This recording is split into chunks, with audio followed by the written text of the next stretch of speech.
Bismillahirrahmanirrahim. Assalamualaikum warahmatullahi ta'ala wabarakatuh. Setelah sekian lama saya mendiamkan diri terhadap usaha yang dibuat untuk memalukan saya, menjatuhkan maruah saya, menjatuhkan maruah keluarga saya, reputasi saya dan kerjaya saya. Hari ini saya tampil untuk memperkatakan 3 hal penting. Pertama, status perkahwinan saya. Kedua, hal yang memberi impak sabitan undang-undang dan jenayah. Yang ketiga, apa fokus saya selepas ini? Hal yang pertama, status perkahwinan saya. Untuk kata kita baik, tak perlulah kata orang lain jahat. Untuk kata kita betul, tak perlulah kata orang lain salah. Mungkin kita cerdik, tapi orang lain pun tak bodoh. Mungkin kita cantik, tapi orang lain pun tak hudoh. Mungkin kita alim, tetapi orang lain pun tak jahil. Kita perlu tahu yang mana satu hak dan yang mana batil. Berhentilah menipu. Berhentilah buat cerita palsu. Berapa lama kita hendak menipu? Akhirnya, orang akan tahu. Akhirnya, kebenaran akan menang. Memang benar, saya telah menikah dengan Siti Munirah binti Abdul Ghani.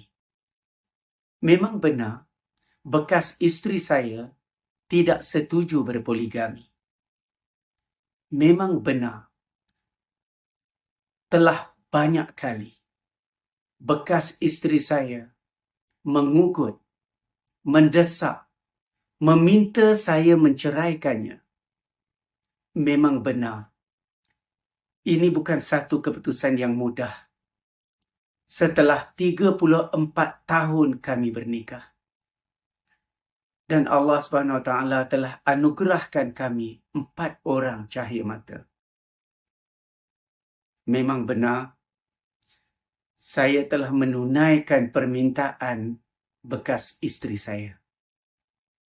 Memang benar, saya telah melafazkan cerai terhadapnya pada 2 hari bulan Ogos 2023 di Masjid Ar-Rahman, Bangsa Kuala Lumpur. Memfailkannya di mahkamah pada 7 Ogos 2023 dan memberi audio lafaz cerai kepada bekas isteri saya pada 8 Ogos 2023 melalui aplikasi WhatsApp. Memang benar, mahkamah telah sahkan penceraian kami pada 5 September 2023. Saya tidak mahu mengulas apa yang terjadi di antara kami sehingga membawa kepada penceraian. Kerana itu adalah hal pribadi. Apabila kita menggunakan pertimbangan akal, bukan emosi, kita akan faham. Sekiranya berlaku pergaduhan suami isteri dan tidak dapat diselesaikan, platform yang betul untuk mengadu atau untuk dirujuk adalah pejabat agama dan keabsahannya diputuskan oleh mahkamah. Tiada keperluan untuk kita mengadu meluahkan perasaan pada orang lain. Tiada keperluan untuk kita mengadu meluahkan perasaan kita pada kawan-kawan pasangan kita. Dan lebih buruk, apabila kita mengadu meluahkan perasaan kita di media sosial, mengadu dan meluahkan perasaan kita pada wartawan. Tiada keperluan untuk berbuat demikian. Netizen di media sosial dan wartawan tidak boleh berikan solusi. Dia orang tak dapat selesaikan masalah rumah tangga. Yang kita cari adalah solusi, bukan sensasi. Kecuali kita nakkan publicity untuk meraih simpati. Tapi tak apalah. Apa yang terjadi telah pun terjadi. Saya percaya pada rukun iman. Saya percaya kepada qada dan qadar. Ini bahagian saya. Saya redha. Saya percaya perancangan Allah jauh lebih baik. Saya percaya dengan rahmat Allah.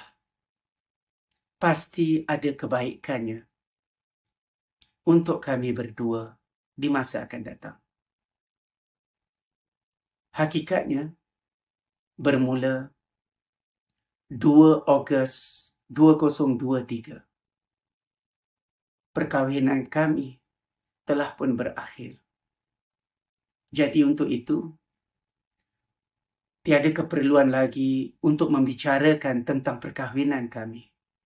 Kerana kami bukan lagi suami isteri. Hal yang kedua yang mempunyai sabitan jenayah, ghibah dan juga fitnah. Satu video telah ditularkan oleh bekas isteri saya melalui TikTok, Instagram, IG Story, Facebook dan diupload pula oleh ramai pihak di YouTube yang menyentuh tentang saya, tentang isteri saya Siti Munirah, tentang keretanya, anak lelaki saya Amir Syafiq dan juga teman wanitanya Iza Idani. Berita ini telah ditonton oleh jutaan orang melalui pelbagai platform termasuk melalui aplikasi WhatsApp. Akibat daripada perbuatan ini, perbuatan yang jahat ini, saya telah dihina, dicemuh, dicaci, dibenci oleh masyarakat melalui pelbagai media sosial dan juga aplikasi. Ini telah benar-benar menjatuhkan maruah saya, menjatuhkan reputasi saya yang telah saya bina sejak tahun 1982. Saya telah berjuang dan berbakti dalam bidang seni ini sejak 41 tahun yang lalu. Saya berkorban masa dan kederat dalam tempoh yang amat panjang, tempuhi pelbagai cabaran, berkorban wang ringgit yang jumlahnya sangat banyak untuk saya berjaya sebagai pelakon drama TV, filem, teater dan juga radio. Untuk berjaya sebagai penulis skrip filem, drama dan hiburan TV. Menjadi penerbit album, penyanyi, pemuzik, komposer dan penulis lirik. Pengacara TV untuk acara protokol dan juga komersial. Untuk menjadi usahawan dan jutawan networking. Jadi international speaker, business coach. Saya tidak pernah dihina sebegini rupa oleh masyarakat. Hanya kerana isu ini, semua rekod kejayaan itu terpadam.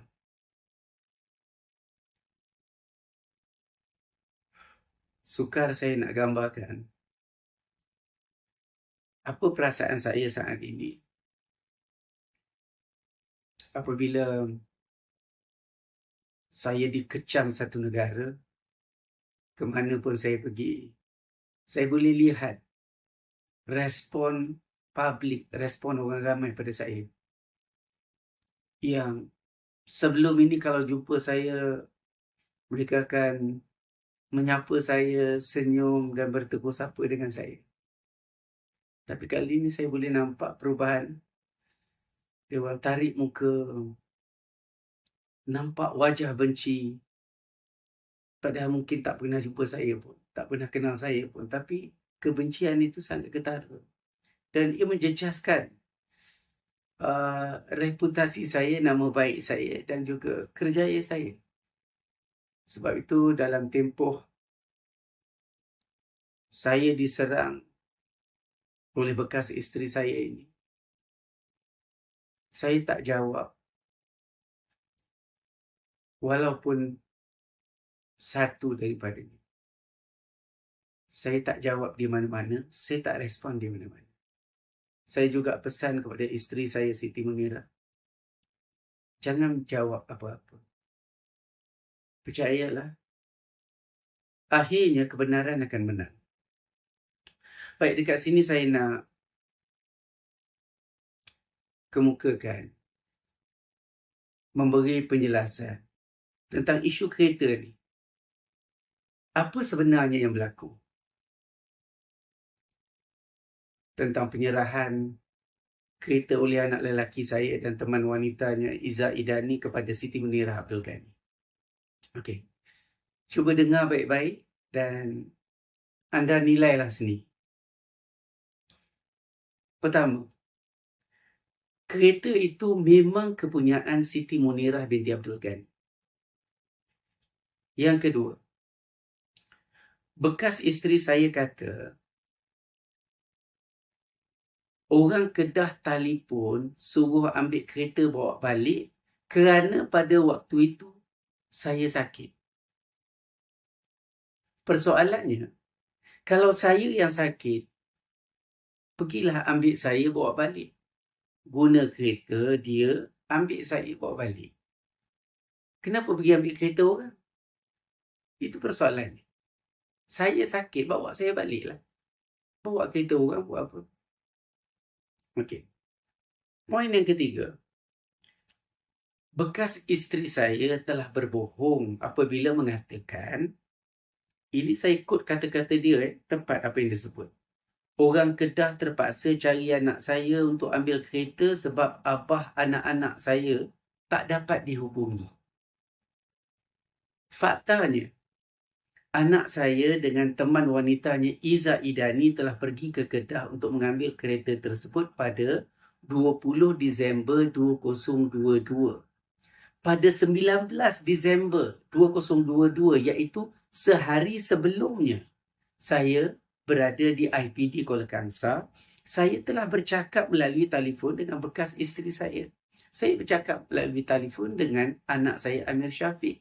Saya telah bercakap dengan anak saya Amir Syahid melalui telefon. Artinya, sehari sebelum saya menghubungi keluarga saya dan beritahu, jangan risau, saya sihat. Jangan risau, tunggu saya balik. Statement yang mengatakan bahawa saya tak dapat dihubungi adalah suatu pembohongan. Tak baiklah buat macam tu. Saya tak tahu apa nak cakap, tapi kenapa disebut begitu saya pun tak tahu. Baik. Poin yang ketujuh. Pada 22 Disember 2022, iaitu 2 hari selepas anak saya ambil kereta, saya balik ke rumah saya di Hulu Langat, Ceras. Saya dapati kereta itu ada kat rumah saya. Lalu saya nak ambilkan kereta itu untuk serahkan balik kepada Siti Munirah. Tetapi saya telah dihalang oleh bekas isteri saya, anak saya dan teman wanita dia. Dia orang blok kereta tu, tak bagi saya bawa keluar. Dan kami bergaduh. Kami bertengkar. Anak saya, bekas isteri saya dan Iza Idani, iaitu teman wanita anak saya, dia orang tahu kereta tu Siti Munirah yang punya. Sebab dia orang geledah kereta tu. Dalam kereta tu ada geran kereta dan cover note atas nama Siti Munirah. Namun, mereka masih berkeras tak nak serahkan kereta tu. Jadi apabila mereka bertegas, mereka menentang keras, untuk saya mengambil kereta, saya melihat saya telah beri penjelasan details tentang apa yang berlaku. Nampaknya family saya tidak percaya pada penjelasan saya. Apabila family sendiri tak percaya pada saya, dia lebih percaya apa input yang diberi oleh orang lain kepada dia orang. Apa perlunya saya duduk kat rumah? Saya tidak lagi dipercayai oleh keluarga saya. Saya buat keputusan pada hari berkenaan, malam tu juga saya keluar daripada rumah. Walaupun saya keluar daripada rumah, saya masih terus berusaha memujuk anak saya supaya pulangkan kereta itu melalui call dan WhatsApp. Saya tak putus asa. Saya pujuk dia, pulangkanlah. Kereta tu kereta orang, pulangkanlah. Okey. Dan dalam tempoh tu, saya risik, saya lihat, saya tengok. Kereta tu tak ada kat rumah. Kereta tu dipakai, digunakan, dibawa ke mana-mana. Ni kereta orang. Kalau apa-apa terjadi, macam ni tak? Dalam zaman sekarang ni tak boleh nak tipu. Kita ada Google. Kita ada aplikasi yang boleh monitor kereta tu dari mana bawa ke mana dan buat apa. Andai kata berlaku aksiden atau berlaku perlakuan jenayah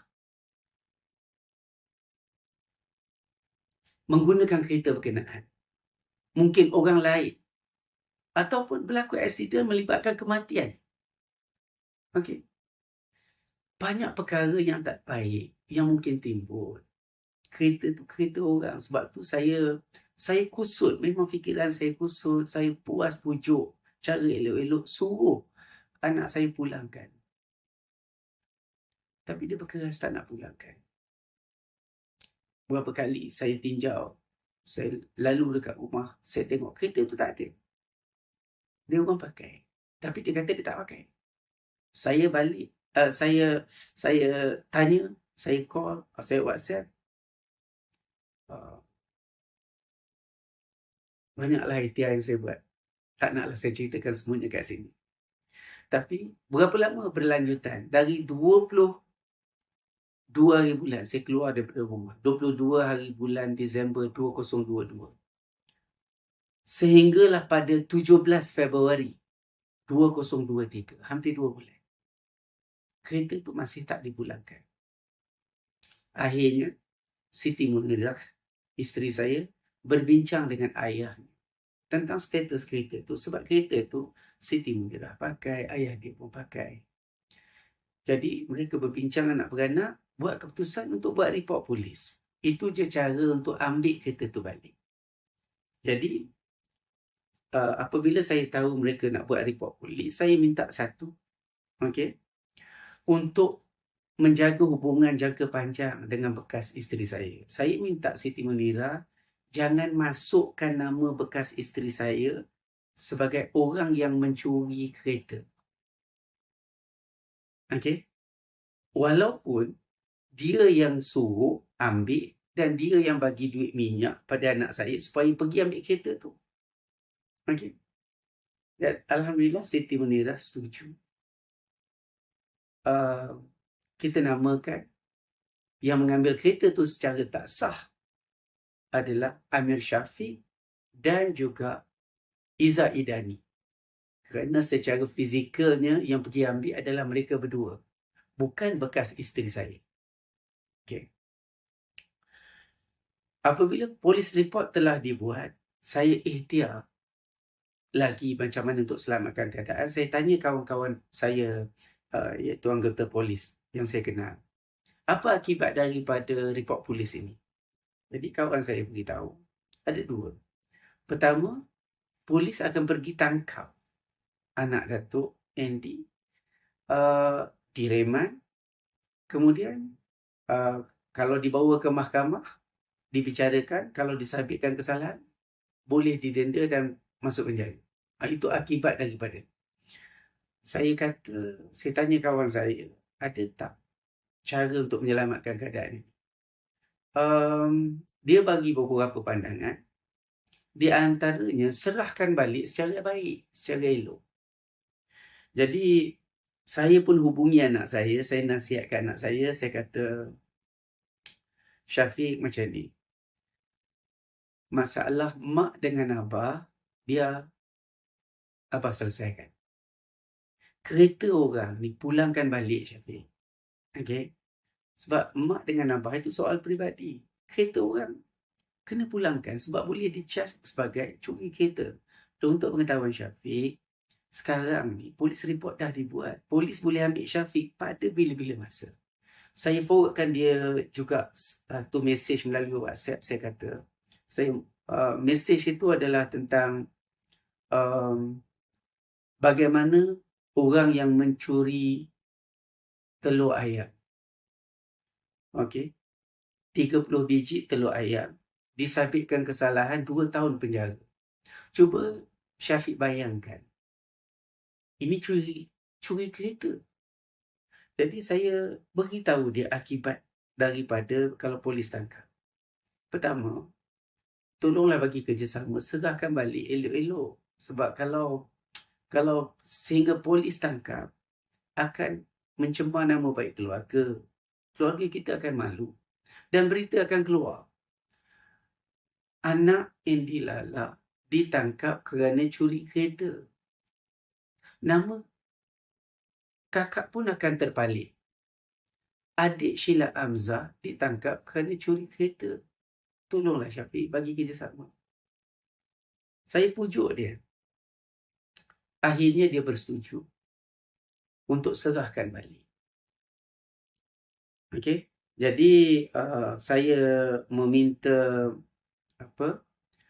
saya minta nasihat daripada kawan-kawan saya yang mahir tentang undang-undang, bagaimana untuk buat serahan itu. Jadi atas nasihat dia orang tu, saya draftkan maklumat yang perlu diisi, yang perlu disebut ketika penyerahan supaya melindungi kedua-dua belah pihak. Saya tak naklah anak saya direman, ditangkap dan dimalukan. Saya tak nak itu. Untuk mengelak itulah saya usahakan. Alhamdulillah.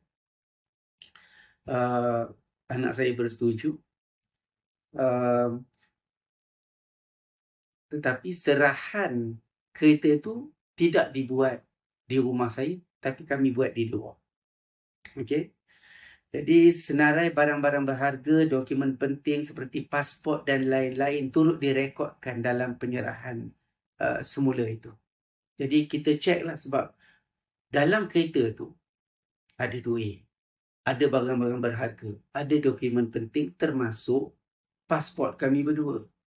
Jadi ketika serahan itu, okey, kenapa saya nampak sugul dan tak terurus pada masa itu? Kerana saya memang betul-betul tertekan. Isu ini berjalan selama hampir 2 bulan. Bukan kerana saya disihir oleh isteri saya, Siti Munirah. Itu fitnah. Saya memang dalam keadaan memang tertekan pada masa itu. Sebab itu nampak sugul. Dan saya sendiri merakam video penuh. Daripada mula sampai akhir, saya rakam video penuh. Okey. Di hujung sesi penyerahan itu, saya menyedari teman wanita anak saya iaitu Iza Idani ada merakamkan video. Saya pelik juga kenapa dia rakam video. Tapi saya biarkanlah. Mungkin untuk simpanan peribadi dia. Sebab dia juga dituduh sebagai pencuri. Sebab dia pergi ambil kereta tu dengan anak saya secara tidak sah. Siti Munirah tidak pernah suruh mana-mana pihak termasuk family saya untuk ambil kereta tu. Jadi hakikatnya kereta tu diambil secara tak sah, membawa maksud kereta itu dicuri. Jadi saya tak sangka pula Iza Idani ni dia berikan video ni pada isteri saya. Dan tak tahulah macam mana dia orang berbakat untuk menjatuhkan reputasi saya. Video itu telah diedit oleh bekas isteri saya dengan menukar cerita sebenar. kepada cerita yang menggambarkan betapa jahat dan kejamnya Andy Lala dan Siti Munirah. Andy Lala tergamak memaksa anak sendiri mengaku curi kereta. Andy Lala seperti telah disihir oleh Siti Munirah. Andy Lala jadi pak turut je. Kena berubat tu. Macam-macam. Kalau kita dengarlah kecaman dekat media, tak tergamak saya nak sebut semula. Siapa pun tengok video ni dan cerita yang ditulis oleh bekas isteri saya ni, pasti akan terdorong untuk amat membenci saya dan isteri saya Siti Munirah. Baik, saya ingin bacakan apa yang anak saya sebut dalam penyerahan itu. Dalam itu dia letakkan sebahagiannya. Kalau kita nak buat keputusan, kita tak bolehlah dengar sebelah pihak. Saya ada banyak lagi maklumat. Cuma yang ini saya nak bacakan. Okey? Tajuk atas dia adalah penyerahan kereta Peugeot 207. Okey? Nombor pendaftaran, bla bla bla. Dan barang-barang serta dokumen di dalamnya. Saya, Amir Syafiq bin Amir Hamzah, nombor kad pengenalan, bla bla bla, telah pergi ke Kedah untuk mengambil kereta di atas untuk dibawa balik ke KL setelah diberitahu oleh rakan ayah saya bahawa ayah saya kurang sihat. Saya menyangka kereta itu adalah kepunyaan ayah saya. Apabila saya mengetahui bahawa kereta tersebut adalah milik Siti Munirah binti Abdul Ghani, saya menyedari bahawa tindakan saya itu adalah satu kesalahan yang boleh membawa tafsiran saya mencuri kereta orang. Oleh itu, saya dengan rasa kesal menyatakan permohonan maaf dan ingin memulangkan semula kenderaan dan barang-barang yang ada di dalam kereta tersebut kepada pemiliknya. Pada tarikh 21/12/2022 sehingga 19 hari bulan 2 2023, kereta dan barang-barang tersebut adalah di dalam jagaan saya. Sekiranya ada apa-apa berlaku dalam tempoh tersebut, saya bersedia memberi kerjasama bagi menyelesaikannya. Okey. Jadi ada tanda tangan. Okey. Sekian penjelasan saya. Ada tanda tangan Amir Syafiq bin Amir Hamzah dan juga Iza Idani binti Cik Saleh. Dan ada juga tanda tangan dengan ini saya, Siti Munirah binti Abdul Ghani, menerima permohonan maaf daripada Amir Syafiq dan Iza Idani pada tarikh 19 hari bulan 2 jam 10.26 malam. Dalam catatan kita dekat sini, kereta telah dipulangkan, tetapi dokumen-dokumen penting, beberapa barang masih lagi belum dipulangkan, terutama pasport kami berdua. Jadi saya mengambil kesempatan ini untuk meminta kepada bekas isteri saya. Kita pun dah bercerai cara baik. Tak perlulah kita berbalah atau bergaduh. Tak boleh, kita dah tua dah. Saya ambil kesempatan ini, saya minta sangat-sangat supaya pulangkan balik pasport saya yang dicuri oleh isteri saya. Pulangkan balik pasport saya yang dicuri oleh bekas isteri saya. Dan pulangkan balik pasport isteri saya, Siti Munirah. Masa mula-mula saya balik, saya kata, mana pasport? Dia kata tak tahu. Memang tak ada. Dia tak mengaku dia curi. Tapi akhirnya, saya tahu pasport tu ada pada dia. Ada beberapa bukti menunjukkan memang pasport tu di tangan dia. Dan saya juga nak mengambil kesempatan ini untuk minta sangat-sangat supaya dapat kita selesaikan ini dengan cara yang baik. Pertama, saya nak minta supaya janganlah gelar atau labelkan Siti Munirah sebagai penyondol. Ini tidak benar sama sekali. Kerana dia memang tak pernah sondol saya atau mengorat saya. Tak pernah. Saya yang approach. Memang pada awalnya dia pun tak nak saya. Saya approach. Akhirnya, saya pergi minta restu daripada ayah Siti Munirah. Apabila ayah Siti Munirah setuju, maka kami pun bernikah. Jadi adalah tidak benar Siti Munirah sondol saya. Jika benar dia sondol, sekarang ni ada akta yang boleh dibawa ke tengah, boleh dibawa ke mahkamah. Sabit kesalahan, ada denda yang dikenakan. Tindakan tu boleh diambil. Tapi percayalah, Siti Munirah tak sondol saya yang melamar dia secara sah. Saya minta sangat-sangat kepada orang yang menggelar atau sebut Siti Munirah sebagai sondol itu, cubalah sebaik mungkin, turunkanlah balik. Kerana melabelkan orang ni satu dosa. Dosa ini terus berkembang apabila orang upload di media sosial, disebarkan hingga berjuta orang tengok ni. Dan dia akan jadi jariah dosa yang akan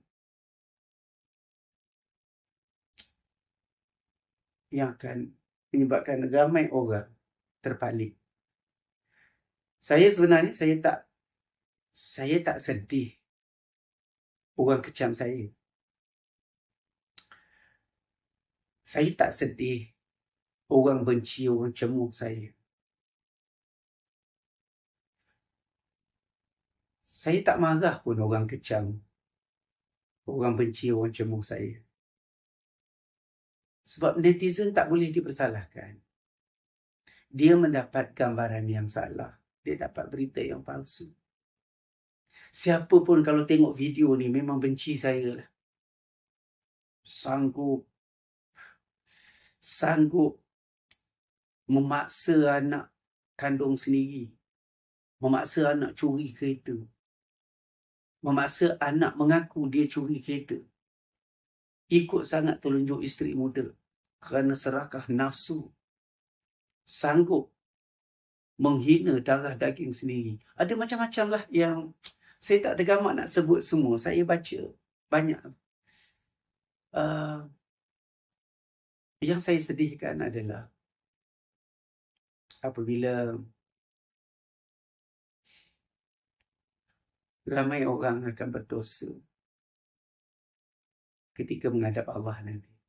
Sebab dosa memfitnah orang, ghibah, melabel orang pada gelaran yang buruk, tidak boleh terampunkan dengan bertaubat. Mudah-mudahan dengan penjelasan saya ini, ramai orang yang akan terselamat daripada terus menyebarkan fitnah, membuat ghibah atau umpatan, mengelakkan lebih ramai dosa. Mohon sangat-sangat timbangkanlah dengan fikiran yang matang.